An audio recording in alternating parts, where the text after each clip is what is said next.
ကျမတို့မိခွန်းတစ်ခုလေးအရင်မဲချင်ပါတယ်လို့เนาะအဲ့ဒါကပါလဲဆိုတော့ကျမတို့ဒီခန္ဓာကိုယ်ဒီထဲမှာပေါ့เนาะအထက်ကလေးစာတွေလည်းအကုန်လုံးပါတယ်เนาะအထက်ကလေးစာတွေလည်းပါတယ်ဦးကောင်းနေချီထားပြီးကျမတို့ခန္ဓာကိုယ်မှာเนาะအရေးပါဆုံးသောခန္ဓာအစိတ်အပိုင်းမေးတယ်ဆိုလို့ရှိရင်ဘယ်ရဖြစ်လဲဦးကောင်းနေချီထားပြီးဘယ်အစိတ်ပိုင်းကအရေးကြီးဆုံးလဲနှလုံးကျန်တဲ့သူတွေရောနှလုံးသားဟုတ်ပြီနော်အဲ့ဒါပဲလားမျက်လုံးအသက်အကုန်လုံးရေးကြည့်တယ်အကုန်လုံးရေးကြည့်တယ်လေဟုတ်တယ်လေရှုတင်တဲ့အသက်အလက်ရှုတင်တဲ့အလက်အစုံမဲ့တော့အကုန်လုံးကရေးကြည့်တယ်ဆိုတော့ဘယ်လိုပြောမလဲလူရဲ့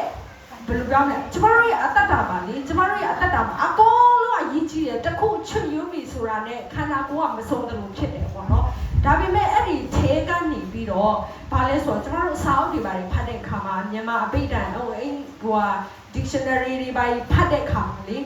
အဲ့ဒီထဲမှာဆိုလို့ရှိရင်ဘာပြောထားလဲဆိုတော့ကျမတို့ရဲ့နှလုံးသားနော်ကျမတို့နှလုံးသားကိုဘယ်လိုမျိုးအနဲ့တိတ်ပဲဖွင့်ထားလဲဆိုလို့ရှိရင်ခန္ဓာကိုယ်တစ်ခုလုံးမှာကျမတို့ရဲ့ဒွိကလေးစာတွေလည်းအကုန်လုံးပါတယ်နော်အဲ့ဒီထဲမှာဆိုလို့ရှိရင်နော်မရှိမဖြစ်နော်အလိုအဆုံးလို့ပဲပြောရမလားအရေးကြီးဆုံးတော့အရာလူရဲ့တန်ဖိုးလို့တော့ပြောလို့ရတဲ့အရာကပါလဲဆိုလို့ရှိရင်လူရဲ့နှလုံးသားဖြစ်တယ်နော်ဆိုတော့လူရဲ့နှလုံးသားဖြစ်တယ်တဲ့ဆိုတော့ကျမတို့ဒီဟာကတော့dictionary တွေပြောတဲ့အရာဖြစ်တယ်လောကလူတွေပညာရှင်တွေပြောထားတဲ့အရာဖြစ်တယ်ဒါဆိုကျမတို့ရဲ့တမန်ကျမ်းစာနော်တမန်ကျမ်းစာနဲ့ရောဘယ်လိုဖြစ်လဲဆိုတဲ့ဟာကိုကျမတို့ကြည့်ရမှာဖြစ်တယ်တမန်ကျမ်းစာမှာလည်းပဲနော်ကျမတို့တောက်လျှောက်ဖတ်တဲ့အခါမှာကျမတို့ဘာတွေ့ရလဲဆိုလို့ရှိရင်နော်ဖယားခင်ကလူတစ်ယောက်ကိုကြည့်တဲ့အခါမှာတဲ့လူကတော့ချက်ချင်းမြင်တာကအပြည့်ပိုင်းဖြစ်တယ်ကျမဒီနေ့ဘယ်လိုမိတ်ကလိန်ထားလဲဘယ်လိုဘာနှခမ်းနေဘာရောင်စူးထားလဲလူတွေကတော့အမျိုးသမီးဆိုရင်အဲ့ဒါကိုကြည့်တာနဲ့ကျမတို့ချက်ချင်းပဲအဲ့ဒါကိုစိတ်ဝင်စားကြတယ်နော်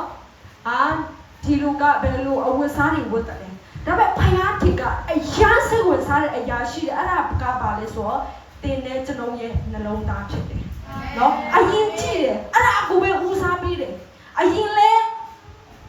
ဘယ်လိုပြောအရင်ကြည့်တာလဲအဲ့ဒီနှလုံးသားပဲဦးစားပေးပြီးတော့ကြည့်တာလဲအဲ့ဒီနှလုံးသားပဲဖြစ်တယ်ဒါကြောင့်ကျမတို့ရဲ့အတ္တတာဟဲမှာဆိုလို့ရှိရင်အလိုအဆုံးသောအရာကဘာလဲဆိုတော့စိတ်နှလုံးကောင်းစားခြင်းဖြစ်တယ်ဟာလေလုယာဟာလေလုယာ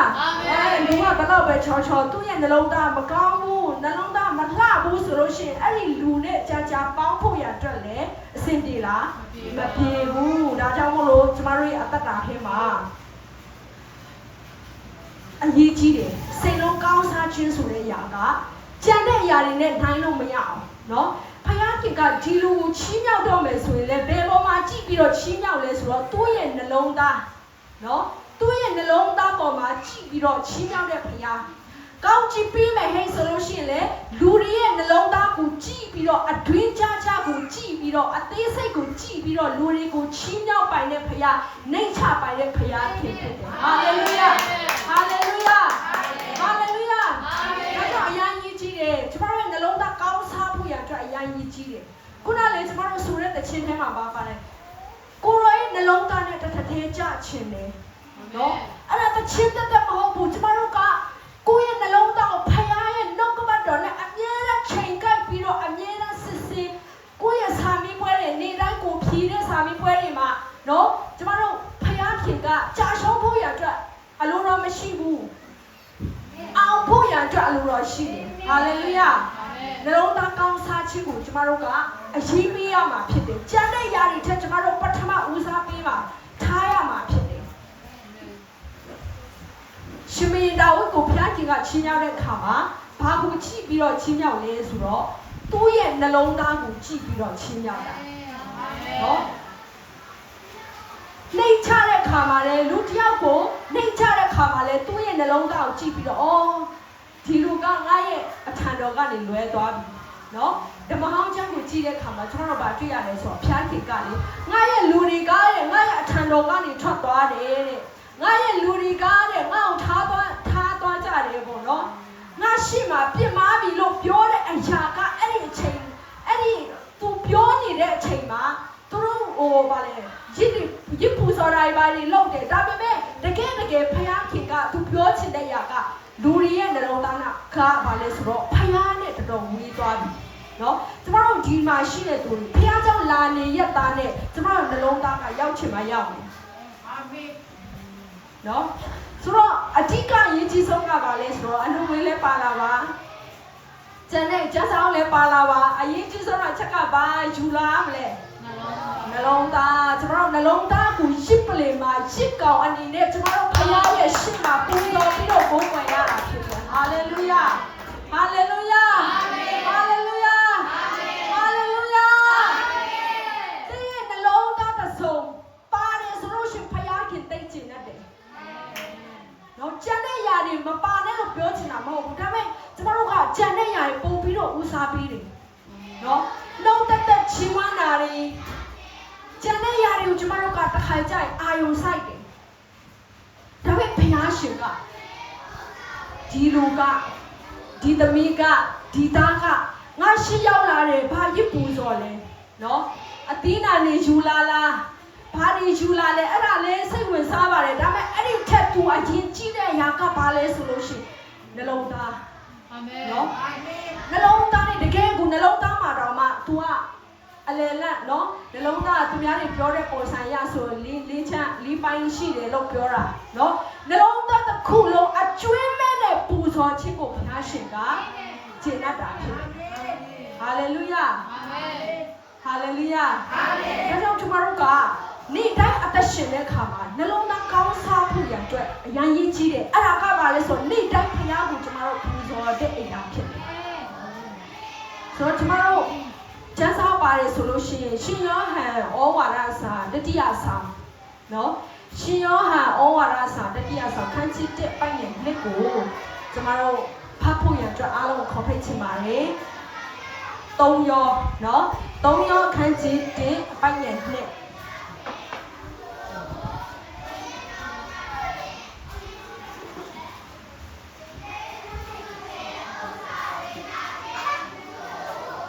တွေ့ပြီလား3ရောခန်းကြီး1အပိုင်းငယ်နဲ့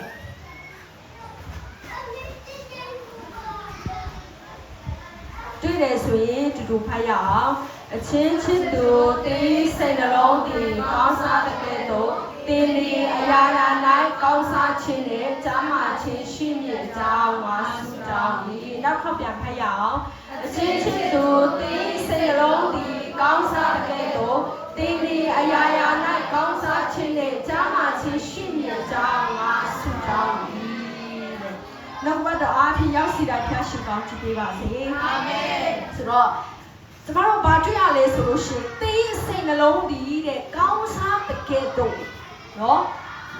စိတ်နှလုံးကောင်းစားခြင်းကအရင်ဦးဆုံးရှိရတယ်အဲ့ဒါပြီးမှဘာလာလဲဆိုတော့တင်းဒီအရာရာ၌ကောင်းစားခြင်းနဲ့ကျမ်းမာခြင်းရှိမြဲကြောင်းတဲ့ဒီမှာနော်အချက်တစ်ချက်တွေ့ရတယ်အရာရာ၌အရာရာ၌ကောင်းစားခြင်းဆိုတာလူတိုင်းလိုချင်လားမလိုချင်ဘူးလားလိုချင်တယ်သားသမီးပညာရေးအောင်မြင်တာလိုချင်လားလိုချင်တယ်နော်စီးပွားရေးအဆင်ပြေတာလိုချင်လားလိုချင်တယ်နော်အဆအဆရာရာမှာကောင်းစားခြင်းကိုမလိုချင်တဲ့သူမရှိဘူးလောကမှာတရားမှနော်ဟောငါမလိုချင်ပါဘူးလို့ပြောတဲ့သူတွေတောင်မှတိတ်တကူသူတို့ဆူတောင်းတဲ့အချက်တွေမှာပါလဲစာမေးပွဲအောင်ဖို့နော်ပြီးတော့မကြမ်းမာရင်လည်းငါအခုတော်စင်းုံတက်နေရတယ်ဖျားရှင်ကထောက်ပံ့ပေးဖို့ရအတွက်ကြမ်းမာခြင်းပေးဖို့ဟုတ်ပြီနော်မလိုချင်တဲ့သူတရားမှမရှိဘူးဆိုတဲ့အခါမှာကျွန်တော်တို့ကောင်းစားခြင်းနဲ့ကြမ်းမာခြင်းအရာရာမှာလိုအပ်လားမလိုအပ်ဘူးလားလိုအပ်တယ်အထူးလိုအပ်တယ်နော်အထူးလိုအပ်တယ်ဒါဆိုလို့ရှိရင်ထီယာတွေဘယ်ကနေလာမလဲဆိုတော့ဖယားခင်ကနိယမပေးထားတယ်အဲ့ ဒီနေရာမှာကိုကျမတို့မသိပဲနဲ့အဲ့ဒီကောင်းစားခြင်းကလာနိုင်လားဆိုတော့မလာနိုင်ဘူးနော်နီလာနေရှိတယ်ကျမတို့ရန်ကုန်ရောက်နိုင်ဖို့ရအတွက်ချင်းနောက်ကနေပြီးတော့ကျမတို့ကတူလန်းနဲ့တူလာရတာဖြစ်တယ်နော်ကျမတို့ဆိုရင်ငယ်ငယ်တော့ကဒီတိမ်ကလို့ဆိုတော့ဒီတိမ်ကနေကလေးမျိုးဆင်းရတယ်နော်ဒီတိမ်ကနေရန်ကုန်တက်ဒါရက်ရောက်တာမရှိဘူးလေရင်လည်းမရောက်ဘူးဆိုတော့ကလေးမျိုးဆင်းတယ်ကလေးမျိုးကနေပြီးတော့ဒါရက်ရန်ကုန်ရောက်တဲ့ကားတွေကျမတို့ကကားလက်မဝယ်ပြီးတော့မှရန်ကုန်ရောက်ရတာဖြစ်တယ်သူ့နီလန်းနဲ့သူရှိတယ်ဟုတ်တယ်နော်ထိုနည်း၎င်းပဲကျမတို့အရာရာကောင်းစားဖို့ရအတွက်ဖယားခင်တတ်မှတ်ထားတဲ့နီလန်းရှိတယ်အဲ့ဒီအရာကပါလဲဆိုလို့ရှိရင်စိတ်နှလုံးကောင်းစားခြင်းဖြစ်တယ်နှလုံးသားရဖို့ရအတွက်ဖြစ်တယ်ဖယားခင်နဲ့တဒံတူတဲ့နှလုံးသားဘယ်တယောက်ကပိုင်ဆိုင်ခြင်းလဲပိုင်ဆိုင်ခြင်းလားပိုင်ဆိုင်ခြင်းလားအဲ့ဒါပိုင်ဆိုင်လို့ရတယ်တဲ့နော်ပိုင်ဆိုင်လို့ရလို့ဒီမှာနှုတ်ကပတ်တော်ကပြောနေတာအဲ့ဒါဒီမကဘူးရှင်မင်းဒါဝိကိုဘာပြောလဲဆိုတော့ငါရဲ့နှလုံးတော်နဲ့ညီညွတ်တော်သူတဲ့ဆိုတော့ဖယားရဲ့နှလုံးသားနဲ့တင်းရဲ့နှလုံးသားနဲ့ညီညွတ်လို့ရလားညီညွတ်လို့မရဘူးလားရတယ်ဒါကြောင့်ကျမတို့ကယုံကြည်သူတွေဖြစ်ပြီးတဲ့နောက်ပိုင်းမှာငရဲကနေလွတ်တာနဲ့မပြီးဘူးဘာလို့ရမလဲဆိုလို့ရှိရင်ဖယားနဲ့တဒံတူအောင်ကျမတို့နေ့တိုင်းရှောင်လိုက်ရတာဖြစ်တယ်ဖယားနဲ့တဒံတူခြင်းမှာအဓိကဘာလဲဆိုလို့ရှိရင်ကျမတို့ရဲ့နှလုံးသားဖြစ်တယ်ဖယားရဲ့နှလုံးတော်နဲ့ကိုရဲ့နှလုံးသားကညီညွတ်ဖို့ရအတွက်ဖယားရဲ့နှလုံးသားနဲ့တဒံတူတာတထထဲကြတဲ့နှလုံးသားမျိုးရှိဖို့ရအတွက်တင်းနဲ့ကျွန်တော်ကိုဖယားခင်ကအလိုတော်ရှိပြီးတော့နေတိုင်းနှုတ်ကပတ်တော်အားဖြင့်သွေးဆောင်တဲ့ဖယားဖြစ်တယ်ဟာလေလုယာဟာလေလုယာအဲ့ကျွန်တော်တို့ဘယ်လိုဖယားရဲ့နှလုံးသားကိုဘယ်လိုသိနိုင်လဲနော်ဘယ်လိုနည်းလမ်းနဲ့သိနိုင်လဲဖယားရဲ့နှလုံးသားကိုကလေဒီမှာပြလို့မြင်ရတာမဟုတ်ဒီမှာနော်ကျမရဲ့ကွန်ပျူတာရှိတယ်မြင်ရလားကောင်းလိုက်ရုပ်နဲ့မြင်ရလေနော်ဒီမှာကွန်ပျူတာရှိတယ်ကိုကမြင်ရတယ်နော်ဟိုဘက်ကနေမြင်ရတယ်ဒီမှာလဲကျမဒီဘက်ကနေမြင်ရတယ်နော်ဒါကွန်ပျူတာကိုကျမတို့ရုံလုံးနဲ့ကျမတို့မြင်ရတယ်ရုံဝတ္ထုနဲ့နော်ဒါပေမဲ့ဖယားခင်ရဲ့နှလုံးသားကိုကျမတို့ကဲဒီမှာရော့ဖယားရဲ့နှလုံးသားဒီမှာရှိပါတယ်အဝါရောင်လားအဖြူရောင်လားအနက်ရောင်လားနော်ကျမတို့ရုံလုံးပေါ်မြင်ရလားမမြင်ရဘူးဒါပေမဲ့ကျမတို့ကဖယားရဲ့နှလုံးသားကိုတည်ယူလို့ရတယ်ဘာအဖြစ်လဲဆိုတော့နှုတ်ကပတ်တော်အဖြစ်ဖြစ်တယ်နှုတ်ကပတ်တော်ဖတ်တဲ့အခါမှာအဲ့ဒီမှာဖယားရဲ့နှလုံးသားကိုကျမတို့မြင်ရတယ်အာမင်အာမင်ငါနှလုံးသားကောင်းစားခြင်းနဲ့ဆိုမှဒါပေမဲ့ဒီနှုတ်ကပတ်တော်မဖတ်ဘူးဆိုလို့ရှိရင်နှလုံးသားကောင်းစားရတော့တင်မရောက်ဘူးအာမင်နော်ဒါကြောင့်ကျမတို့ကနှုတ်ကပတ်တော်ဖတ်ခြင်းမှာကျမတို့ကအားကြီးရမှာဖြစ်တယ်ကိုရောနဲ့တဒံတူချင်လိုက်တာဆိုမှတချင်းနဲ့ဆူယုံနဲ့ကျမတို့မပြီးဘူးဘာလို့ရမလဲနှုတ်ကပတ်တော်ဖတ်ရမယ်နှုတ်ကပတ်တော်မဖတ်ဘဲနဲ့နှလုံးသားကောင်းစားတယ်ဆိုတာမရှိဘူးနော်ဖယားရဲ့နှလုံးသားနဲ့ညီညွတ်တယ်ဆိုတာမရှိဘူးနှုတ်ကပတ်တော်မဖတ်ဘဲနဲ့နော်ဒါကြောင့်ကျမတို့ကဖယားရဲ့နှလုံးသားနဲ့တူဖို့ရန်အတွက်ဖယားတွေးတဲ့ကဲတော့ကျမတို့ကတွေးဖို့ရန်အတွက်ဖယားပြောတဲ့ကဲတော့ကျမတို့ပြောနိုင်ဖို့ရန်အတွက်ဖယားမြင်တဲ့ကဲတော့ကျမတို့မြင်နိုင်ဖို့ရန်အတွက်ကဘာလိုအပ်လဲဆိုတော့ဖယားရဲ့နှလုံးသားလိုအပ်တယ်ဒီကနေမစီးထွက်ပဲနဲ့နော်ဒီကနေမစီးထွက်ပဲနဲ့ကျမတို့ကလူတွေရဲ့အမြင်ပေါ်မှာကျမတို့အကောင်းမမြင်နိုင်ဘူးနော်အကောင်းမမြင်နိုင်အထူးသဖြင့်ကိုယ့်ရဲ့ရန်သူတွေပေါ်မှာကိုမချစ်တဲ့သူတွေကိုအတင်းတုံးတဲ့သူတွေနော်တအားခက်တယ်နော်အဲ့ဒါလူတိုင်းပဲကျမတို့လည်းအရန်ခက်တယ်တင်းရဲ့ရန်သူလုံကျွေးလို့နော်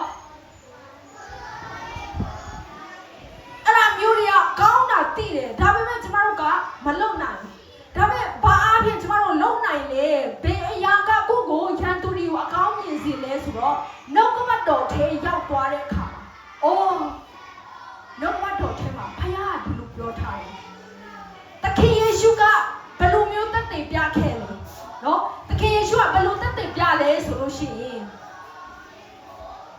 ရဲ့ရန်သူနော်သူ့ကိုတတွေးနဲ့ထွေးတဲ့သူတွေသူ့ကိုငင်းပန်းနဲ့ဆက်တဲ့သူတွေအတွက်သူကဘယ်လိုဆုတောင်းလဲဘယ်သူသိလဲဘယ်လိုဆုတောင်းလဲယေရှုကသူတို့တက်ကိုသူတို့မသိပါကိုရောတဲ့ခမဲတော်ဖျားထားမှာနော်ဖျားခင်ထားမှာဘယ်လိုဆုတောင်းလဲဆိုတော့ကိုရောသူတို့ရဲ့အပြစ်ကိုခွင့်လွှတ်ပါတဲ့သူတို့ကမသိလို့လုပ်တာပါတဲ့နော်သူတို့ရဲ့အပြစ်ကိုခွင့်လွှတ်ပါဆိုပြီးတော့မှဆုတောင်းပေးခဲ့တာဖြစ်တယ်နော်အဲ့လိုမျိုးနှလုံးသားယေရှုကယန်သူတွေကိုချစ်ပါလို့ဟောရုံတက်မဟုတ်ဘူးသူကိုယ်တိုင်အဲ့လိုတက်တည်ပြခဲ့တာဖြစ်တယ်အာမင်နော်ဒါကြောင့်မို့လို့ကျမတို့ကပြောချင်တဲ့ຢာကဘာလဲဆိုတော့အချင်းချစ်သူတင်းစိတ်နှလုံးဒီကောင်းစားတဲ့ကဲ့သို့တင်းနေအရာရာ၌ကောင်းစားခြင်းနဲ့ကျမ်းမာခြင်းရှိမြဲကြောင်းငါဆုတောင်းလို့ဆိုတော့ကိုကနှလုံးသားကောင်းစားခြင်းတယ်ဆိုလို့ရှိရင်သခင်ယေရှုရဲ့အသက်တော်ကြီးရတယ်နော်နှုတ်ကပတ်တော်ကိုကျမတို့ဖတ်ရတာဖြစ်တယ်အဲ့ဒီထဲကနေကိုမလုံနိုင်တဲ့ဟာတွေရှိတယ်ဆိုရင်ဘာလုပ်ရလဲဆိုတော့ဒူးများများထောက်ပြီးတော့တရှင်တော်ဝင်တော်စီမှာတောင်းခံရတာဖြစ်တယ်ကိုတော့ခွန်အားပေးပါအာမင်ဒီလူကိုကျွန်တော်ကျမကြည့်လို့မရဘူးဒါပေမဲ့ကိုရောရှင်ကသူ့ကိုတိုက်ချစ်တယ်အာမင်နော်ဒါကြောင့်သမီးရဲ့အမြင်တွေပြောင်းလဲစေပါသားရဲ့အမြင်တွေပြောင်းလဲစေပါအကောင်းမြင်တတ်ဖို့ရန်အတွက်ကိုရောမဆာပါဆိုတော့ကျမတို့ဒူးထောက်ပြီးတော့ကိုတောင်းရတာဖြစ်တယ်အာမင်ဟာလေလုယာအာမင်ဟာလေလုယာအဲ့ဒီခွန်အားကလေအပြင်ကနေမလာဘူးအတွင်းထဲကနေလာဝိညာဉ်ခွန်အားရှိမှရတာအဲ့ဒါမျိုးတွေကနော်ဝိညာဉ်ခွန်အားရှိမှပဲအဲ့ဒီလူတယောက်ကိုကျမတို့ကချစ်နိုင်တာနော်ဒါကြောင့်ကျမတို့ဆိုလို့ရှိရင်လည်းပဲလူတိုင်းကကြုံရတာမကြုံရတာကြုံရတယ်နော်ကိုကြည့်လို့မရတဲ့သူနော်ကိုအမျိုးမျိုးဝေဖန်ခဲ့ရတဲ့သူဆိုရင်ကြိုက်လားမကြိုက်ဘူးအဲ့ဒါလူတိုင်းပဲကျမလည်းမကြိုက်ဘူးဒါပေမဲ့ဘာလို့ရလဲဒူးထောက်ပြီးတော့ဆူတောင်းရတယ်ကိုရောနော်သမီးကိုကြီးပါဦးကိုရောအဲ့ဒီသူသမီးမချစ်နိုင်ဘူးသူသမီးပေါ်မှာတိတ်ဆိုးတယ်လို့သမီးခံစားရတယ်ဒါပေမဲ့သူတို့ကတော့မတီးလုံးလုံးတာပါကိုရောသူတို့အပြစ်ကိုခွင့်လွှတ်လက်သူတို့ပေါ်မှာမေတ္တာပြနိုင်ဖို့ရတော့ခွန်အားပေးပါဆူတောင်းရတာဖြစ်တယ်နော်ဆူတောင်းခြင်းနဲ့ကျမတို့ကကြော်ဖြတ်ရတယ်ဖယားထံကနေဝိညာဉ်ကိုအားတောင်းခံရတာဖြစ်တယ်အာမင်နော်အဲ့ဒါမပါဘဲနဲ့ကျမတို့လူတခြားလူတွေကိုချစ်ဖို့ဆိုတာလွယ်လားမလွယ်ဘူးနော်ကိုယ့်ရဲ့ညီကူမောင်ကအရင်နေတောင်မှအမြဲတမ်းချစ်ဖို့လွယ်လားမလွယ်ဘူးဒါကြောင့်ကျမတို့ဘာလို့အပ်လဲဒူးထောက်ရမယ်နော်ဒီမှာရှိတဲ့သူတွေဒူးထောက်ပါလို့ပြောတဲ့ခါမှာလားငါပြောတာမဟုတ်ဒူးထောက်ဆူတောင်းဖယားထာမှာခွန်အားယူအာမင်အာမင်အာမင်အာမင်အာမင်အဲ့ဒီကနေပဲစီးထွက်လာနော်အပြင်ကနေတယောက်ကဟဲနေချစ်ပါနော်နေသူ့ကိုချစ်ပါနော်လို့ပြောတယ်ဆိုလို့ရှိရင်ကိုကတော့မှအထင်လွဲရင်လည်းလွဲနိုင်တယ်ဘာလို့ငါ့ကိုအဲ့လိုပြောတာလဲ तू ကရောဘာမို့လို့လဲနော်ပို့ဆိုးသွားတယ်ဒါမှကျမတို့ဒူးထောက်ပြီးတော့ဖယားထံကနေလာတဲ့ခွန်အားနဲ့ကျမတို့ကြော်ဖြတ်တဲ့အခါမှာအမြင်တွေပြောင်းသွားတယ်နော်ကျမတို့ရဲ့အမြင်တွေပြောင်းသွားတာဖြစ်တယ်အာမင်ကျမတို့မချစ်နိုင်တဲ့သူတွေကိုလည်းချစ်နိုင်အောင်နော်ချစ်နိုင်အောင်ဝိညာဉ်တော်ဖျားကကျမတို့ကိုတကူပေးတာဖြစ်တယ်အာမင်ကျမတို့ကိုတဲ့ဖျားခင်ရတဲ့ကြောက်တတ်တော်စိတ်သဘောကိုပေးတော်မူသည်မဟုတ်တဲ့ဘာတွေပေးလဲချစ်တတ်တော်စိတ်တကိုးပါတော်စိတ်ရှင်းလင်းတော်စိတ်ဆိုတော့ကျမဆိုလို့ရှိရင်လေချစ်တတ်တော်စိတ်ကိုကျမအမြဲတမ်းတောင်းခံရတယ်ဖျားခင်ချစ်တတ်ဖို့အဓိကကျမတို့ဆိုရင်အမှုတော်ဆောင်နေဆရာမတွေဆိုတော့ပို့ပြီးတော့ချစ်တတ်ရတယ်သူများနေထက်နော်ဒီလူကကိုယ်ကဲရတယ်လာစောကားတယ်ဆိုလို့ရှိရင်လေကျမတို့ဘာလုပ်ရလဲဒူးထောက်ပြီးတော့ဆူတောင်းရတယ်အာမင်ဖျားခင်သူ့ကိုလေချစ်တတ်ဖို့ရန်အတွက်ခွန်အားပေးပါနော်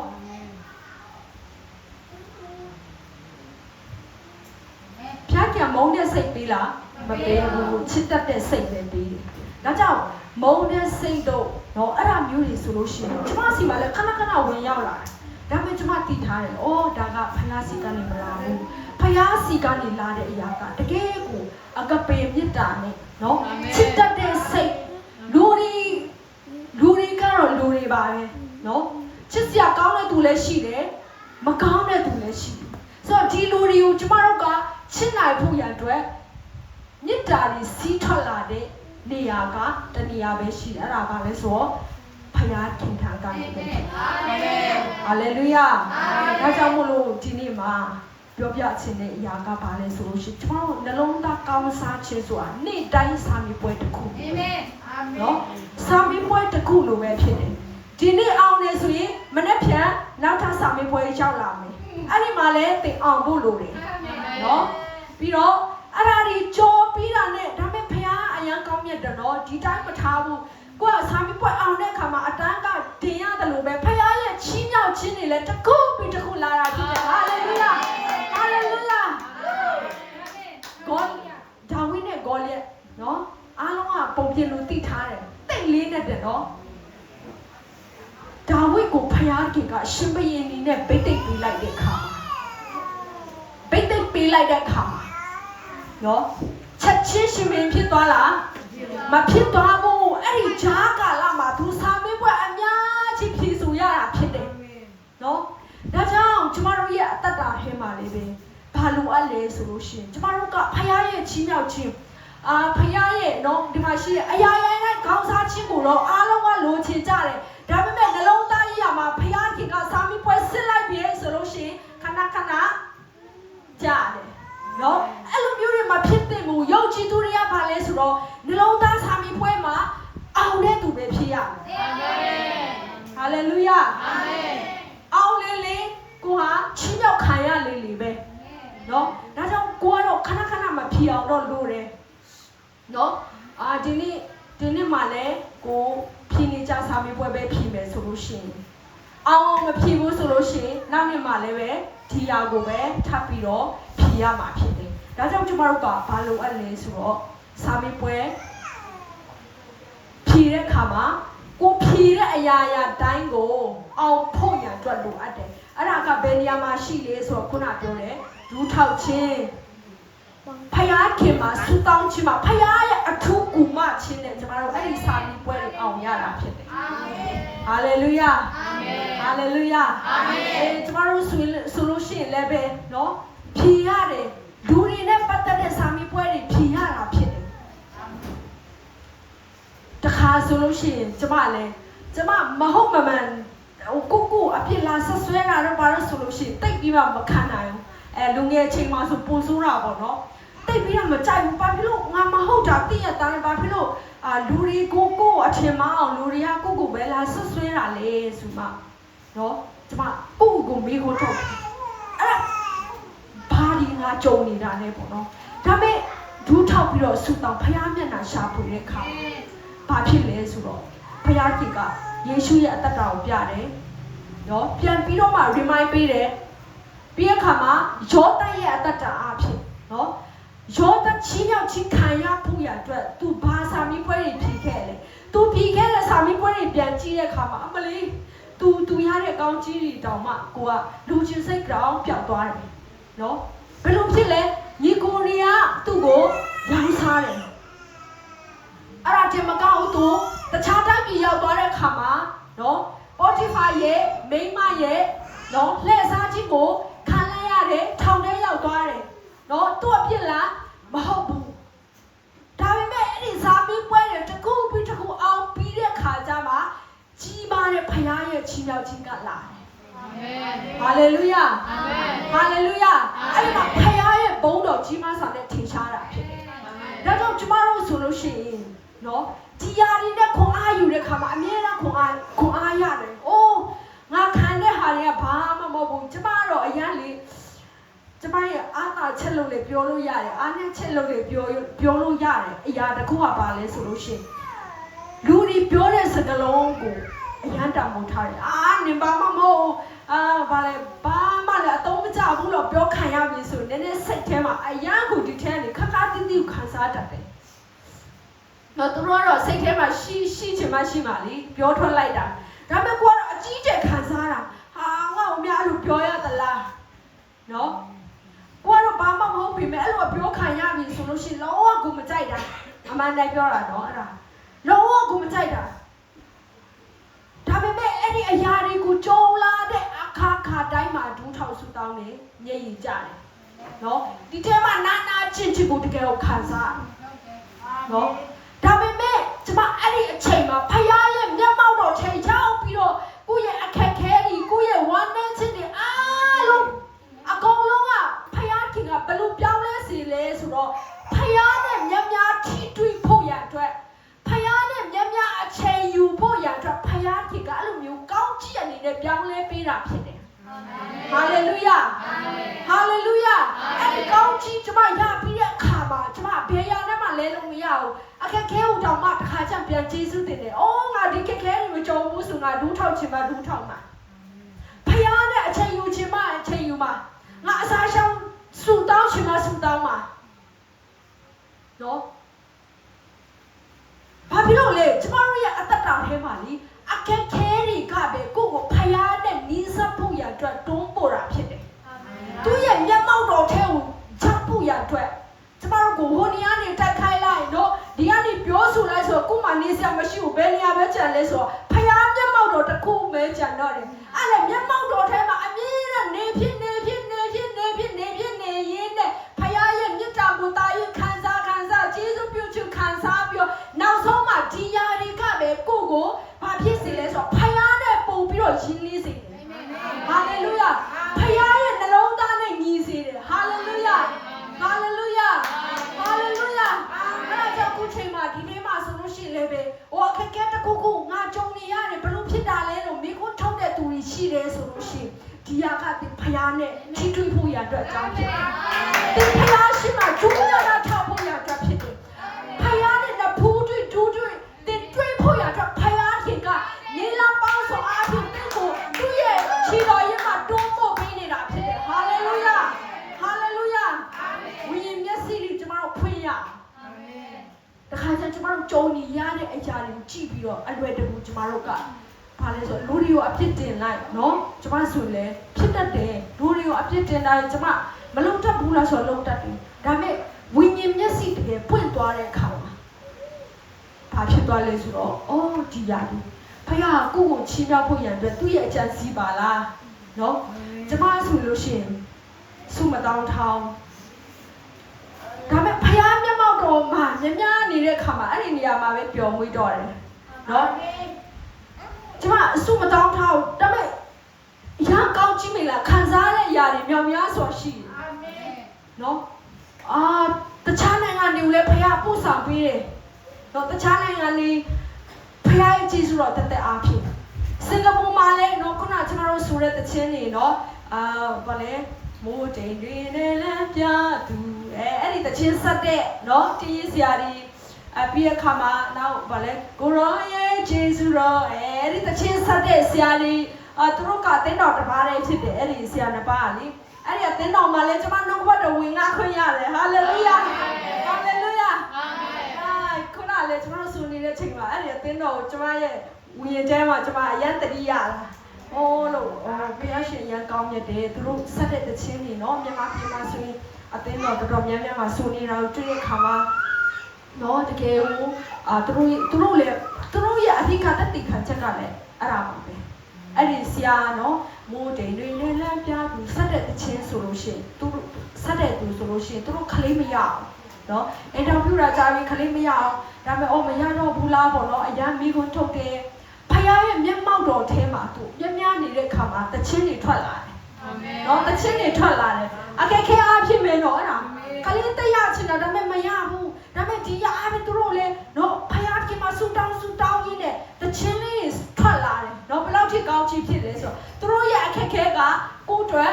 ဘာဖြစ်သွားလဲကောင်းချီးဖြစ်သွားတယ်အများအတွက်ကောင်းချီးဖြစ်သွားတယ်ဟာလေလုယာအာမင်ဒီအခက်ခဲကိုလည်းဖခင်ကအများအတွက်ကောင်းချီးဖြစ်စေမှာဖြစ်တယ်နော်ကျွန်မအဲ့မှာလေ လည်းတော့ဘာတော့ဝင်ငါခွင့်ရတယ်မလေးရှားမှာလည်းအသင်းတော်တွေနော်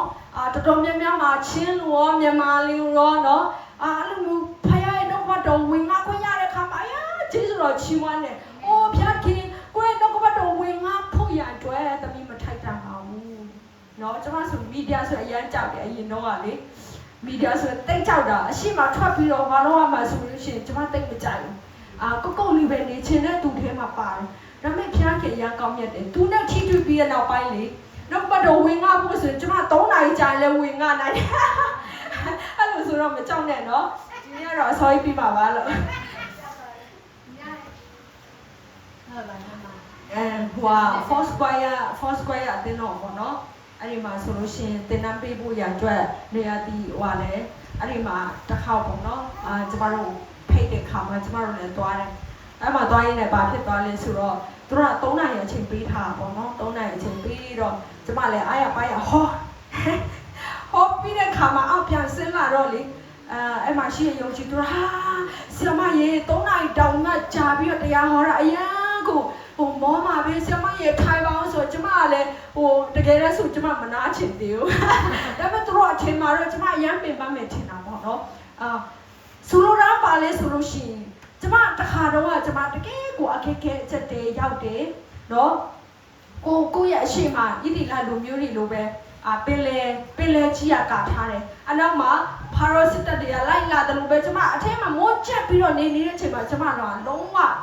gate ဆိုတာမရှိတော့ဟို gate ကနေထွက်ရမယ်ဒီအပေါက်ကနေပြန်ထွက်ရမယ်ဆိုတာလုံးဝ exit မရှိဘူးเนาะအဲ့ဒီအချိန်မှာကျမမှာရွေးချယ်စရာတစ်ခုပဲရှိတယ်ဖယားမျက်မှောက်တော်ပဲเนาะအဲ့ဒါနဲ့ကျမအဲ့ဒီဟာကိုပဲရွေးချယ်ပြီးတော့တကယ်ဆူတောင်းရင်းနဲ့ဒီအတွေ့အကြုံဒီအားဖြင့်ကျမရဲ့တက်တည်ခံချက်တွေထွက်လာတာဖြစ်တယ်အဲ့ဒါနဲ့တော့ဘတ်တော်ဒီလိုဝင်ငါတဲ့ခါမှာဘာဖြစ်သွားဆိုလူတွေကလည်းဟဲဆိုတော့ကိုအားရပြီးတော့ဟဲဆရာမရေခွာရလိုက်တာဆိုမှအဲ့လိုမျိုးတွေပြောတာပေါ့နော်ဆိုတော့ဘာလဲဆိုလို့ရှိရင်ကျမတို့ကြုံခဲ့တဲ့ပြဿနာတိုင်းက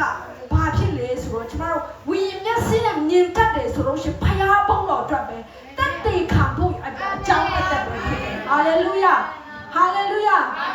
ဆိုတော့ကျမအယံခွန်အားရတယ်အဲ့နဲ့မနီလာမှာလေကျမတို့သွားတယ်နော်မနီလာမှာလေသွားတဲ့ခါမှာဖိလစ်ပင်းစ်ပေါ့နော်ဖိလစ်ပင်းစ်ကသွားပြီးမနီလာမှာတင်တန်းသွားတက်တဲ့ခါမှာလေမထင်တာဘူးအဲ့မှာကျမတို့ဗာလေ tourist guide တယောက်နဲ့ကျမတို့ကလဲ့တာပေါ့နော်နည်းနာမည်ကြီးတဲ့နေရာဒီမှာလှည့်လဲပြီးတော့ကျမတို့လေဘူချုံရုပ်တို့နော်ဒီမြန်မာပြည်မှာဆိုလို့ရှိရင်လွတ်လပ်ရေးအတွက်ပေါ့နော်ကျမတို့ကိုအသက်ပေးတဲ့ဘူချုံဆိုင်ရဲ့ဒီရုပ်ဗာလေကြီးရုပ်ကျမတို့ကအမတ်တရပေါ့နော်ဒီတိုင်းပဲထားပြီးတော့ဟောလို့တယ်လို့ပဲသူတို့နေရာမှာလဲအဲ့ဒါမျိုးတွေရှိတယ်ဆိုတော့အဲ့ဒါမျိုးတွေလိုက်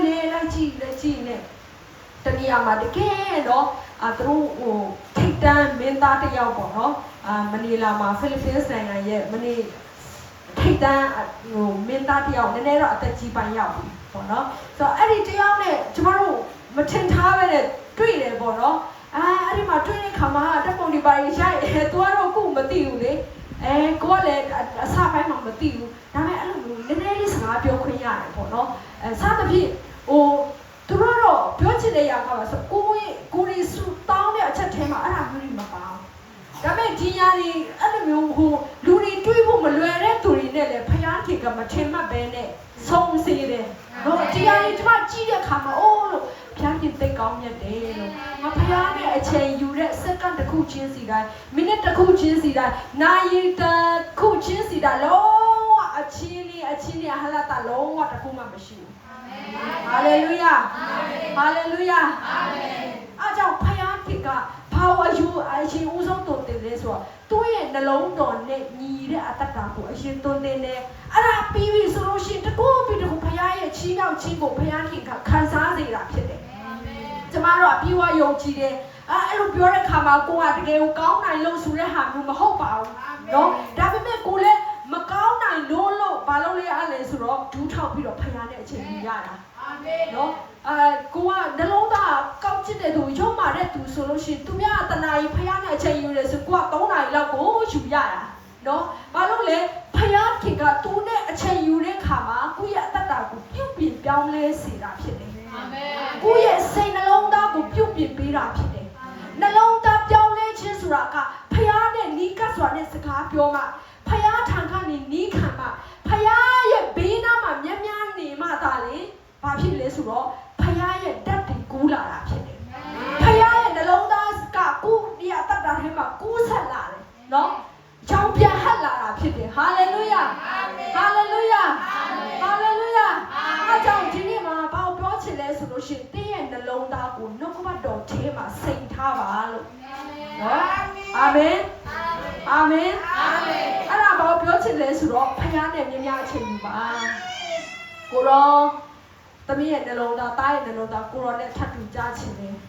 ကိုယ့်ရဲ့ဆန္ဒကဒီဟာပဲဖြစ်တဲ့နော်တိုင်းနဲ့ကားနဲ့နေဖို့ရအတွက်လူတိုင်းကဆန္ဒရှိတယ်ဟုတ်တယ်နော်ဒါပေမဲ့ဒီຢာဒီနဲ့ဆိုလို့ရှိရင်လောကမှာပူလောင်မှုတွေကုန်လားဆိုတော့မကုန်ဘူးဘယ်နေရာအပျော်ဆုံးလဲဆိုလို့ရှိရင်ဖခင်ရဲ့မျက်မှောက်တော်ထဲမှာဖခင်ရဲ့ပြုတ်ပြင်ခြင်းဖခင်ရဲ့နဘူးတွေ့ရတဲ့အတ္တတာလောက်အရှတာလောက်ကောင်းတဲ့အရာကလောကမှာတစ်စုံတစ်ခုမှမရှိဘူးဖြစ်တယ်ဟာလေလုယာဟာလေလုယာဖခင်ကရကောင်းမြတ်တယ်ကျမတို့ဗမာစကားမှလည်းရှိတယ်တငါနာနီတငါမိုးဆူနာနီမိုးဆူနော်ဗမာစကားတွေအများမှန်တယ်နော်ဖယားနဲ့မြများနေလေဖယားနဲ့တဒန်းကျိုးလေးဖြစ်တယ်နော်ဒါကြောင့်ကျမတို့ဒီယာကိုကျမတို့ကပထမဦးစားပေးနေရမှာကျမတို့ထားရမှာဖြစ်တယ်ကဲတရက်မှာနော်ဒီမှာမေးချင်တရက်မှာဖယားနဲ့ကျမတနားရအချိန်ယူပါတယ်လို့နော်ဖယားနဲ့ပုံမှန်အချိန်ယူတဲ့သူရှိလားဒီမှာရှိလားအေးဆရာမကြီးနော်ကျန်တဲ့သူတွေရောရှိတယ်ရှိတယ်ဒီမှာလည်းရှိတယ်တဲ့ရှိသေးလားတချို့ကရှိခါနေနော်ဒီဖျားเจ้าဒီမှာကျမတို့တစ်ပတ်တစ်ချိန်ဒီလိုဖျားရှိခိုးတာလည်းအရန်ကောင်းတယ်ဒီလိုမျိုးတည်င်းစကားတွေကြားရတယ်ဖျားစကားဖျားရဲ့အကြောင်းကြီးကျမတို့များများကြားရတယ်အဲ့ဒါနဲ့မလုံလောက်ဘူးလုံလောက်လားလုံလောက်လားမလုံလောက်ဘူးကိုဖျားနဲ့တရံတူးချင်တယ်လေဖျားရဲ့နှလုံးသားနဲ့တထထဲကြချင်တယ်လေနှလုံးသားကောင်းစားချင်တယ်လေနှလုံးသားကောင်းစားခြင်းနဲ့ဆိုလို့ရှိရင်အဲ့ဒီနှလုံးသားကိုကျမတို့ဘယ်နေရာမှာတည်ယူရမလဲဘုရားစီမှာတည်ယူရမယ်ဘယ်လိုပုံစံနဲ့တည်ယူရမလဲဒူးထောက်ဆူတောင်းနှုတ်ကပတ်တော်ကိုဖတ်ခြင်းအပြင်နေ့တိုင်းတည်ယူရမှာဖြစ်တယ်ဟာလေလုယာဟာလေလုယာကျမတို့ဆယ်တန်းအောင်ဖို့ရအတွက်ဝိရာနဲ့ချက်ချင်းဆယ်တန်းကိုကျမတို့ဖြေလို့မရအောင်ဘာရင်တက်ရလဲမူဂျူအရင်တက်ရလေ3နှစ်ရောက်တာနဲ့ကျွန်တော်တို့မှမူဂျူတက်ရပြီအဲ့ဒီမှာဆိုလို့ရှိရင်3နှစ်မှာတောင်မှအခုခေတ်ဆိုလို့ရှိရင်3နှစ်မှာစာမရေးခိုင်းနော်တဲနေနဲ့ဆော့တယ်ဂျုံနေနဲ့ဆော့တယ်နော်အဲ့ဒါမျိုးတွေလောက်ရတာပြီးတော့6နှစ်လောက်မှအစာရေးတာသင်ရတယ်နော်ဒီခေတ်မှာပေါ့နော်အဲ့ဒါမျိုးတွေနဲ့ကျွန်တော်တို့ကနှစ်နဲ့ချီပြီးတော့10နှစ်လောက်ရောက်တဲ့ခါကျမှကျွန်တော်တို့က8တန်း9တန်းနော်10တန်းအဲ့ဒီခေတ်ကိုရောက်တာဆိုကျွန်တော်တို့နှုတ်ကပတ်တော်တရက်ဖတ်ခြင်းအပြင်ကျွန်တော်တို့ခရစ်တော်ရဲ့တန်ကမထူနိုင်ဘူးဖြစ်တယ်နော်ဒါဆိုကျွန်တော်တို့နေ့တိုင်းအစမပြတ်နော်နေ့တိုင်းကျွန်တော်တို့ကနှစ်နဲ့ချီတွားပြီးတော့ဖယားစီကနေနီးခံမှတာလေဘာဖြစ်လဲဆိုတော့ဖယားရဲ့နှလုံးတော်နဲ့ညီညွတ်တဲ့သူနှလုံးသားကောင်းစားတဲ့သူဖြစ်လာတယ်အဲ့ဒီရဲ့နောက်မှာဘာလာလဲအရာရာကောင်းစားခြင်းလာတာဖြစ်တယ်အာမင်အာမင်အာမင်ကိုကတော့အရာရာကောင်းစားခြင်းကိုပဲဖက်ချင်တာနော်ဖယားတော့နီးလန်းပေးထားတယ်အဲ့ဒီနီးလန်းကိုကျမတို့ကမသုံးမဲနဲ့အဲ့ဒီအရာရာကောင်းစားခြင်းကိုဘယ်တော့မှမရောက်ဘူးအာမင်ကောင်းကင်ရောက်နိုင်မဲ့နီးလန်းကတလန်းနဲ့ရှိတယ်အဲ့ဒီနီးလန်းကဘာတော့ယေရှုအားဖြင့်ပဲဖြစ်တယ်အဲ့ဒီယေရှုကိုလက်ခေါက်ကြည့်ပြီးတော့ဂုဏ်ပြုရအောင်ဟာလေလုယာရှင်သာလားယေရှုအားဖြင့်ပဲကောင်းကင်နိုင်ငံရောက်မှာကျမတို့နော်လေရင်နဲ့ရောက်လားမရောက်ဘူးယထာနဲ့ရောက်လားမရောက်ဘူးသင်္ဘောနဲ့ရောက်လားမရောက်ဘူးဆက်လင်းနဲ့ရောက်လားဆိုတော့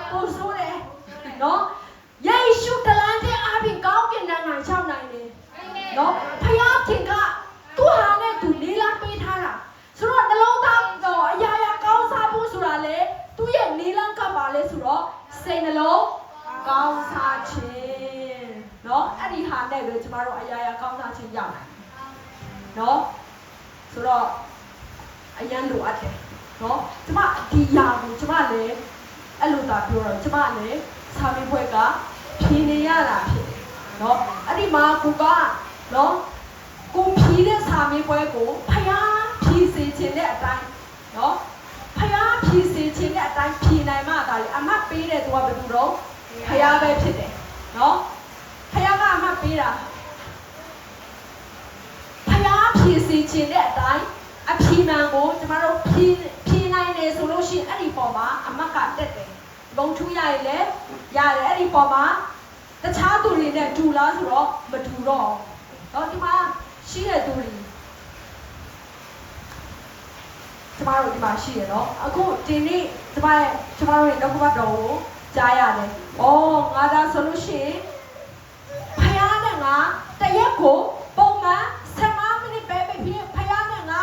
လုံးဝအချိန်ယူပါမယ်လို့တင်ကိုယ်တော်ဆုံးဖြတ်ချက်ချပြီးတော့မှတင်ဖယားနဲ့ပုံမှန်အချိန်ယူတယ်ဆိုလို့ရှိရင်ပုံမှန်အချိန်မယူတဲ့သူတွေနဲ့ငါနဲ့ကွာမလုံးဝကွဲပြားမှာဖြစ်တယ်။အာမင်။အာမင်။မယုံရင်စမ်းကြည့်တော့တကယ်တော့ကျမပြောတာတစ်ခါကြလဲကိုအာဘော်လိုဖြစ်သွားတတ်တယ်။နော်ကိုလုံးဝကျမရဲ့အာဘော်မဟုတ်ဘူး။နော်။နောက်ကမှတော့ထဲမှာအတိလေးပြောထားတာ။နော်။နိုင်ငံတော်နဲ့ဖြောင်းမခြင်းတရားကိုရှင်းဦးစွာရှာကြလို့ထိုရောင်များကိုထိုက်၍ပေးတော်မူလက်တန်းတဲ့ကျမတို့ကရှေ့မှာထားတဲ့ဟာကိုမထားဘဲနဲ့နေရင်ဘာဖြစ်လဲကောင်းလားမကောင်းဘူးเนาะရှေ့မှာထားတဲ့ဟာကိုကိုကရှေ့မှာထားမှာအနောက်ရောက်တဲ့သူကအနောက်ရောက်မှာเนาะအစီအစဉ်တွေ order လိုက်ကြမှာဖြစ်တယ်အကုန်လုံးကစနစ်တကျရှိလာမှာဖြစ်တယ်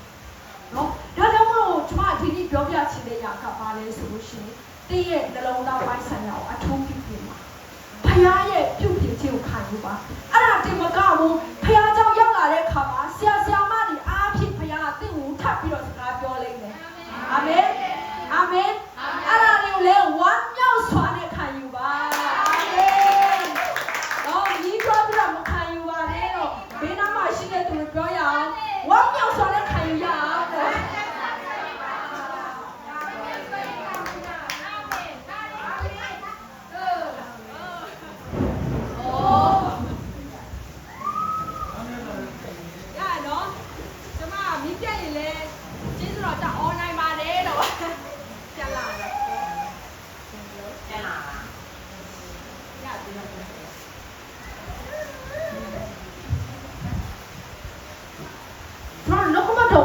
တဲ့ခါမှာလေဖွင့်ဟတဲ့နှလုံးသားနဲ့ခံယူမှလေအဲ့ဒီခြေကစီစဉ်လို့ရနော်ဒါကြောင့်မို့ဒီမှာရှိတဲ့သူတွေလုံးဝကိုလေ block ဖြစ်နေတဲ့နှလုံးသားမျိုးမဖြစ်စေချင်ဘူးကြောက်ခဲနဲ့ဒူတဲ့နှလုံးသားမျိုးမဖြစ်စေချင်ဘူးနော်နောက်ကမတော်ရောက်လာတဲ့ခါမှာချက်ချင်းပဲဘုတ်ငါဖြစ်တယ်နော်ငါဒီနေ့ကနေစပြီးတော့ဒီနောက်ကမတော်ကိုလက်တွေ့ငါရတတ်တာမှာဖြစ်စေရမယ်ဆိုပြီးတော့တခါတည်းကိုစိတ်ဆုံးဖြတ်ချက်ချပြီးတော့မှဖခင်เจ้าကိုလာစေချင်ပါတယ်အာမင်နော်အဲ့ဒါမှသာလေသင်ယုံကြည်သူဖြစ်လာတဲ့ခါမှာတခြားသူတွေနဲ့မတူဘူးသင်ဟာလောကရဲ့အလင်းဖြစ်တယ်လောကရဲ့အစားဖြစ်တယ်လောကဘတ်တော်ခံယူခြင်းမရှိတဲ့ခါမှာခရစ်တော်နဲ့တရားတူတဲ့အသက်တာမျိုးစိတ်နှောကောင်းစားခြင်းတွေမရှိတဲ့ခါမှာလူတွေကကိုယ်ကြည့်တော့ဟာသူဟာယုံကြည်သူလားမယုံကြည်သူလားသူဟာခရိယန်လားမခရိယန်လားနော်အဲ့ဒါတွေကလည်းလူတွေကလည်းကြည့်တဲ့အခါမှာကွယ်ကွယ်ပြားပြားကိုမမြင်ဘူးတခြားယုံကြည်သူတွေကလည်းကြည့်တဲ့အခါမှာသူကဟိုလိုဒီလိုပဲဆိုတဲ့ဟာမျိုးတွေဖြစ်တယ်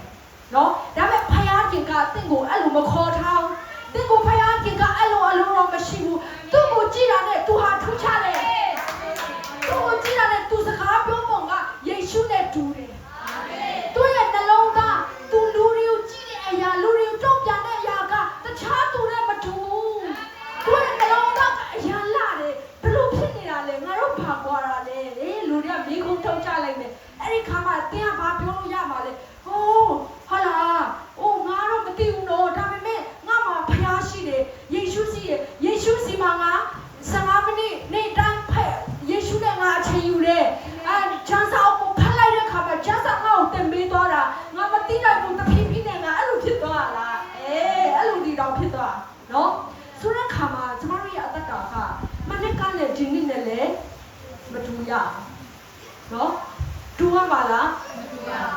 ရအောင်နော်ကျမတို့မိခင်တွေဆိုသိတယ်နော်ခလေး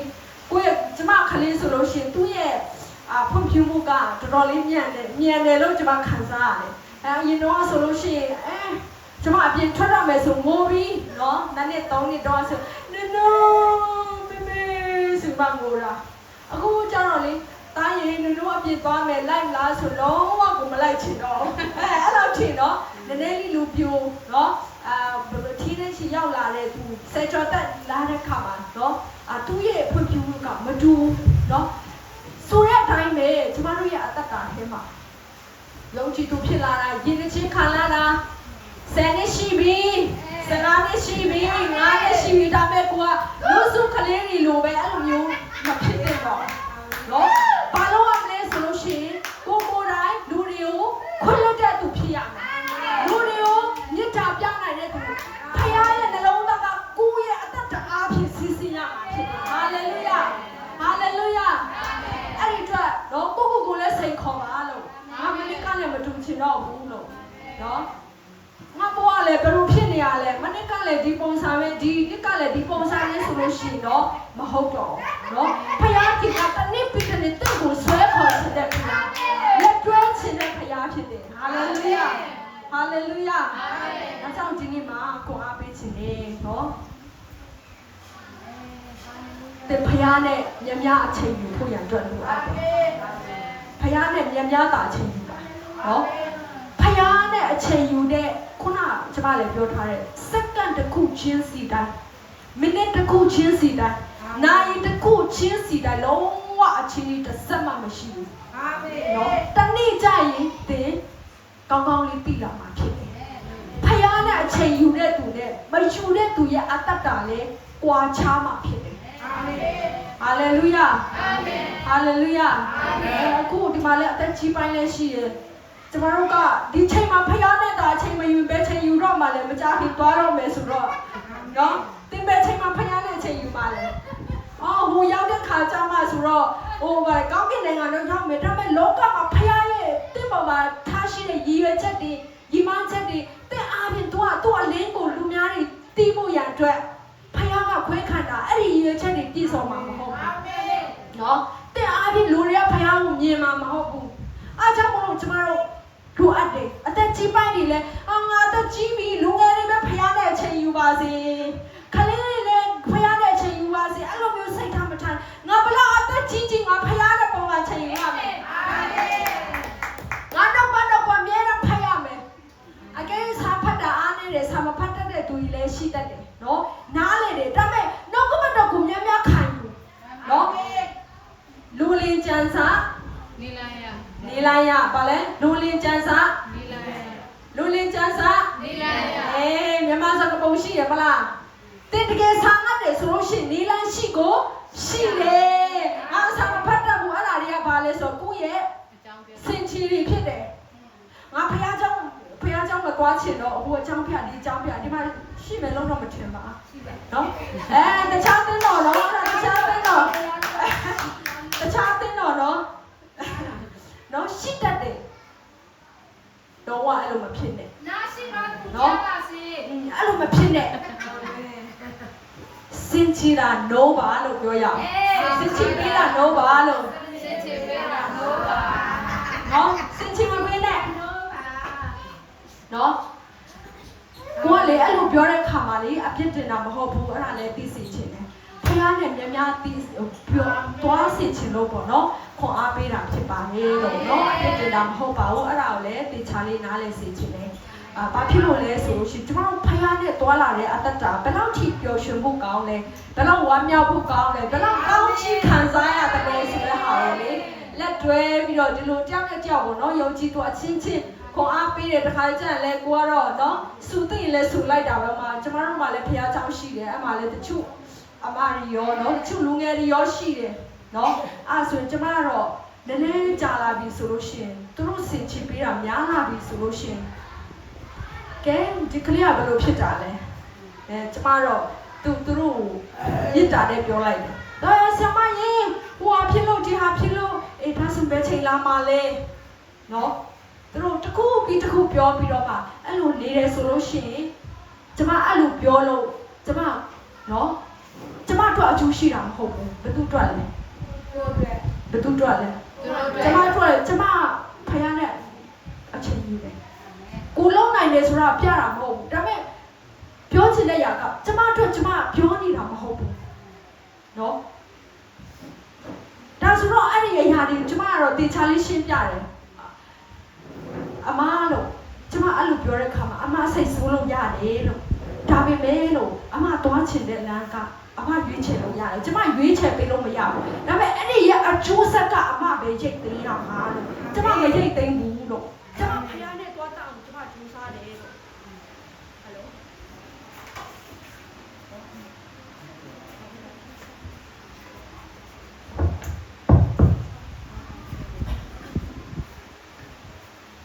နော်အဲ့လိုမျိုးပေါ့နော်ကျမပြောလိုက်တယ်ဒါမုန်းတဲ့စိတ်နဲ့လုံးဝမဟုတ်ပါဘူးလို့နော်မုန်းတဲ့စိတ်နဲ့မဟုတ်ဘူးဖယားနဲ့တွာလာတဲ့အတ္တတာတော့လောကမှာပျော်ရွှင်စရာကောင်းတဲ့နော်အရာလုံးဝမရှိဘူးလောကမှာကျမတို့တန်းနဲ့ကားနဲ့မရှိလဲနေပါစေကြံတဲ့အရာတွေမရှိလဲနေပါစေအာမင်ဖယားတော့ကျမတို့မရှိလို့မဖြစ်ဘူးနော်မရှိလို့ကိုမဖြစ်ဘူးနော်မရှိမဖြစ်ယေရှုနဲ့ရှောက်လန်းတဲ့ခါကျမှကျမတို့ရဲ့လမ်းခရီးကအလင်းလိုလင်းလာဖြစ်နော်ဒါကြောင့်မို့အဲ့ဒါကိုကျမတို့ပြောတဲ့အခါမှာခံယူတတ်တဲ့သူတွေကတဖြည်းဖြည်းနဲ့မြင်လာတယ်ဟုတ်တယ်ဆရာမတို့ပြောတဲ့အရာမှန်တယ်မခံယူတတ်တဲ့သူတွေကဘာဖြစ်လဲဆိုတော့ခရိယာန်ဖြစ်လာတာ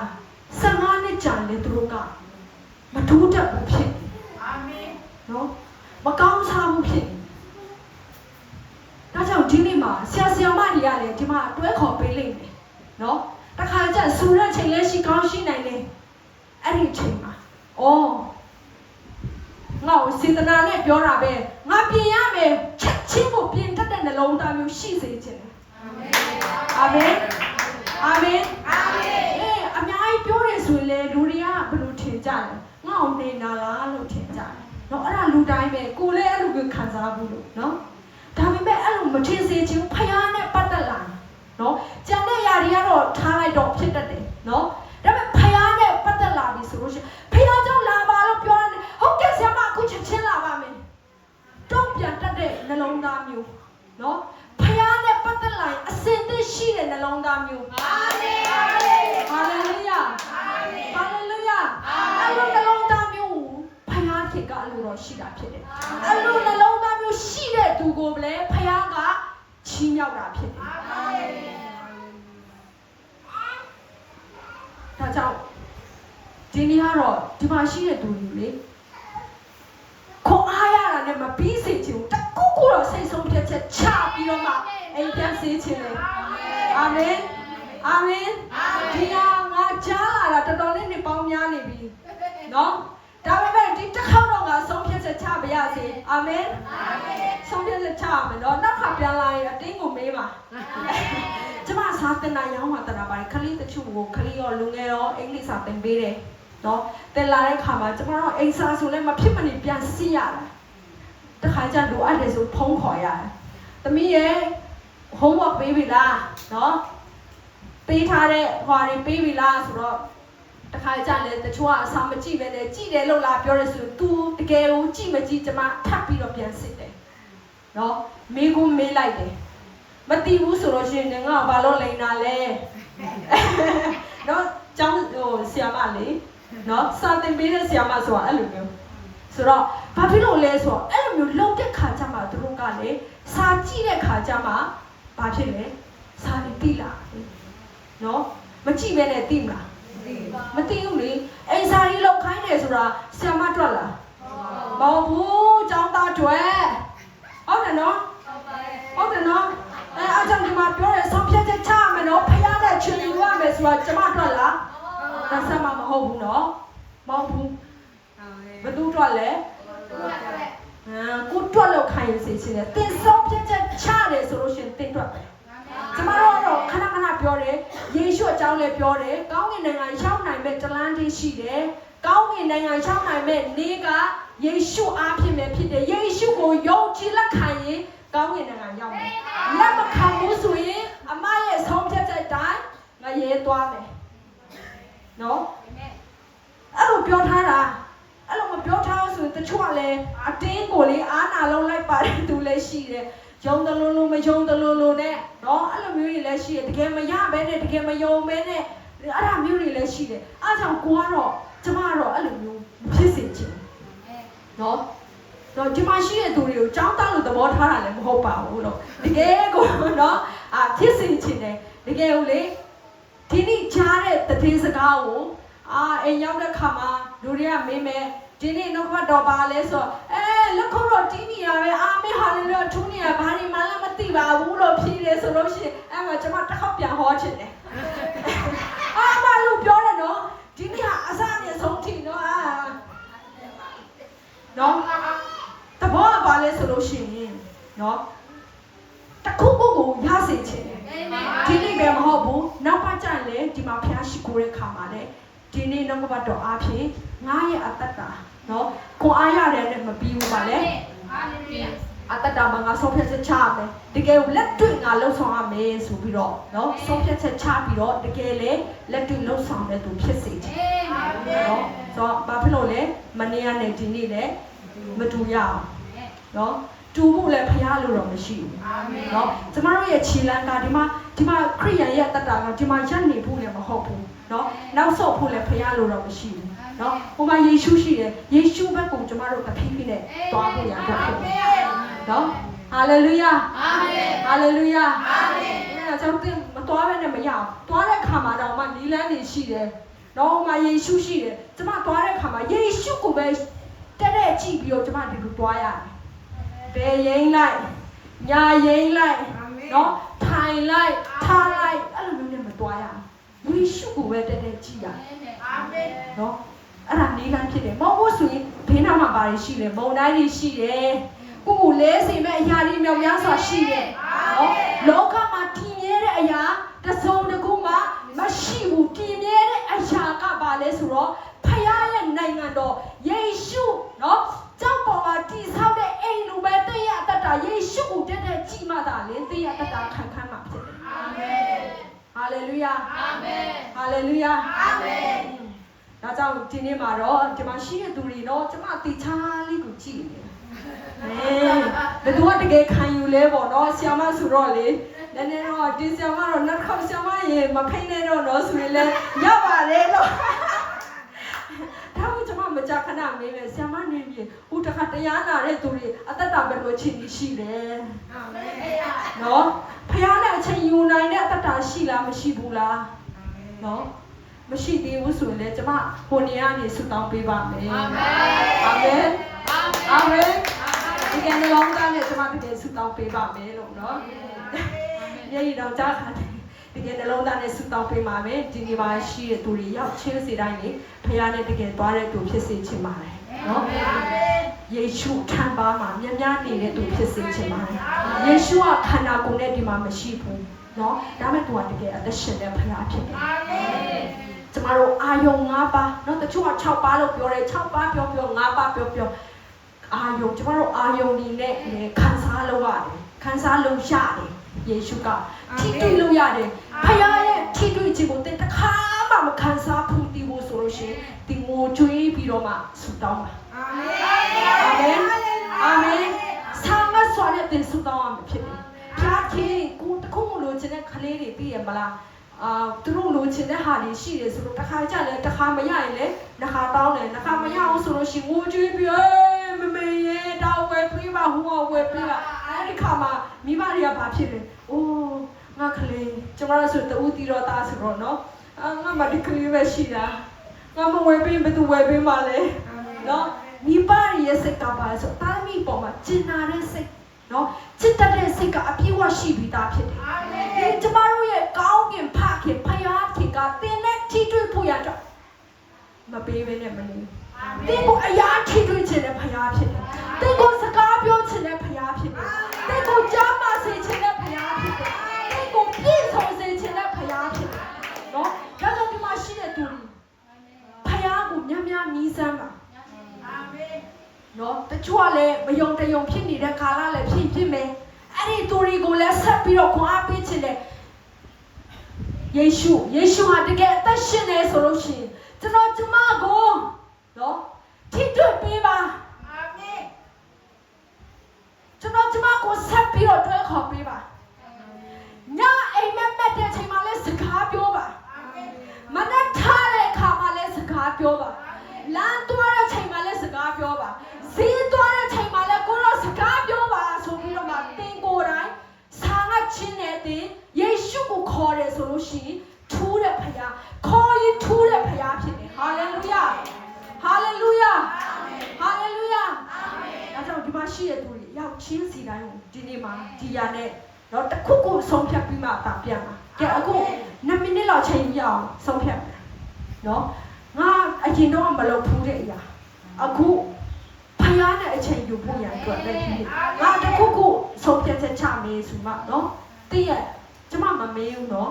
ဒါပေမဲ့တင်ကိုယ်ကဆုံးဖြတ်ရမှာဖြစ်တယ်အာမင်တရက်မှာကျမ်းစာဖတ်ပါမယ်နော်15မိနစ်ပဲဖြစ်ဖြစ်နိုင်ဝက်ပဲဖြစ်ဖယားနဲ့ပုံမှန်အချိန်ယူပါမယ်ဟုတ်လေညမအိတ်ခင်မှာအချိန်ယူပါမယ်တချို့ကလည်းမနေ့အစောကြီးထားပြီးတော့အချိန်ယူပါမယ်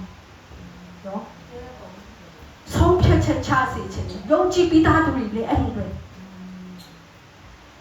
နေ့တိုင်းနိုင်ဝက်ဖယားနဲ့အချိန်ယူတယ်ဆိုလို့ရှိရင်ဒီနေ့ကနေစပြီးတော့ငါတနားရီလောက်တိုးချက်ပြီးတော့မှဖယားနဲ့မြန်မြန်မေတ္တာရဖွင့်ချင်တယ်ဖယားနဲ့မြန်မြန်စကားပြောချင်တယ်ပို့ပြီးတော့ကိုရောနဲ့တဒန်ထူချင်တယ်ကိုရောကိုယ်နှလုံးသားကိုတမီးရတတ်တာမှာတွန်းလန်းပါနော်စကပ်ပြီးတော့ဆုံးဖြတ်ချက်ချစေချင်တယ်အာမင်ဟာလေလုယာအာမင်ဟာလေလုယာအာမင်ဆုံးဖြတ်ချက်မချဘဲနဲ့တော့ကျမဒီတရားဟောချက်ကိုမနာချင်မနာချင်ဘူးကဲတခုခုတင်တွေးလိုက်နော်ဒါကျမရဲ့အပိုင်းမဟုတ်တော့ဖယားနဲ့တင်းရဲ့ကြားဖြစ်တယ်နော်တခုခုကိုတင်ဆုံးဖြတ်ချက်ချရမယ်နော်ဆုံးဖြတ်ချက်ချပြီးမှကျမဒီတရားဟောချက်ကိုကျမနားမှာဖြစ်တယ်အာမင်နော်ခုချိန်မှာကျမတို့ခဏလောက်မျက်စိမရအောင်တင်တခုခုဆုံးဖြတ်ပါ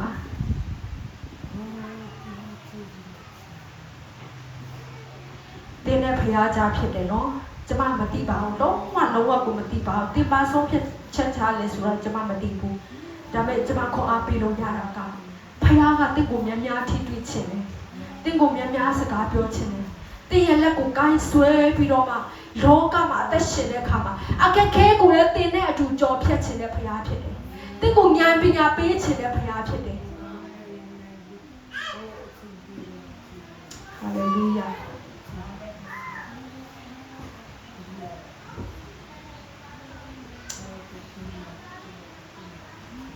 အားလုံးဆုံးဖြတ်ချက်ချပြီးလောက်ပြီထင်ပါတယ်ခုချိန်မှာကျမတို့ဒီဆုံးဖြတ်ချက်ကိုဖယားရဲ့မျက်မှောက်တော်ထဲမှာကျမတို့လူဆောင်ရအောင်ကိုရောတမီးဆုံးဖြတ်ချက်ချလိုက်ပြီတမီးကိုဒီဆုံးဖြတ်ချက်အတိုင်းကိုရောနဲ့မြတ်မြတ်အချိန်ယူဖို့ရန်အတွက်တမီးကိုဆွဲခေါ်ပေးပါနှုတ်ကပတ်တော်အားဖြင့်ကျွန်တော်ကျမရဲ့အတ္တတာကိုကိုရောပို့ပြီးတော့စကားပြောတော်မူပါအလင်းကိုလင်းစေပါဆိုပြီးတော့မှကျမတို့ရဲ့အတ္တတာခဏလောက်မတ်တက်ရပြီးတော့စကတ်စေချင်တယ်